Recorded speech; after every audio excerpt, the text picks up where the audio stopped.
Hello, Assalamu alaikum. This is Abdul Latif Al Khayyat. In session 9, in this review, kind of introduction to Jawdat Saeed, uh, in fact, it is just a number of ideas that I collect from here and here. I try to cover much of the area which he discusses, although it is impossible for me to first remember every idea and also to go on and on and on, because it is a wide world, in fact, that he has taken up. One thing I hope is clear is his attitude to the modern philosophy. I mean, a particular point, the point that the biggest names in philosophy at present seem to have no hope for humankind. They, and after all the stages, the present stage is just nothing. There's no future to work for. They seem to have despaired. This nihilistic attitude is quite the opposite of his own approach, because I mean, he learns from the Qur'an this, and also from history, because he says they go together really. What the Qur'an teaches me and what I find in history is that, in history, for example, that humankind started somewhere very, very humble, very humble, very humble. I mean, thousands of years ago, maybe 10 or more thousand years ago, the human being was just above the animals. I mean, abilities and skills and knowledge and morality also. So then there was this rise. He knows about the terrible mischief that is committed, that has been committed and is still committed. But then he knows also that people have gone towards the future. They have overcome many of the problems on the way, and democracy is one great achievement. Before it, maybe getting rid of offering human sacrifices, before this eating human flesh. So writing is just a great stage, and it changed the human life drastically. The way has many stages, and people have covered many of them. Also, he remembers that, and he notices that it is mostly in material spheres that the humans are proud to have done great achievement. But then he says, well, no, there is another place. There is more crucial and more essential to the life of man, of the human, and the happiness of nations.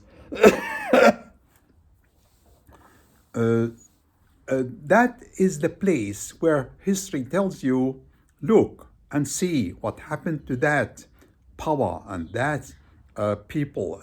So if you don't learn, then you have to do the experiment yourself. I mean, to do the experience yourself and pay the price. And if you fail to understand, as we see in the wars that nations wage, and then they again, if they don't learn, and if they are still arrogant and so self-important that they cannot see and examine and analyze, then let them pay again and again.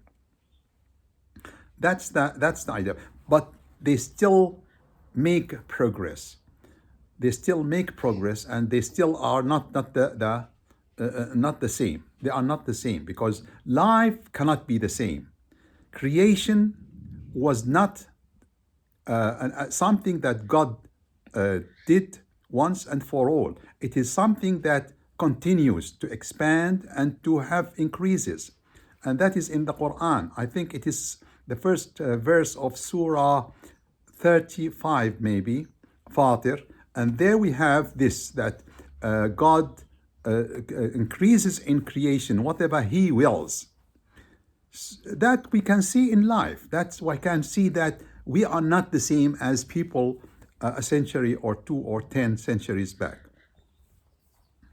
The thing is to make things clear to the eyes of people, the achievements in human sphere, in the sphere of harmonious life together as nations, as peoples, as civilizations, and doing good for the whole of humanity, that will in fact benefit you first of all as a people, and then and as an individual really, and then the others.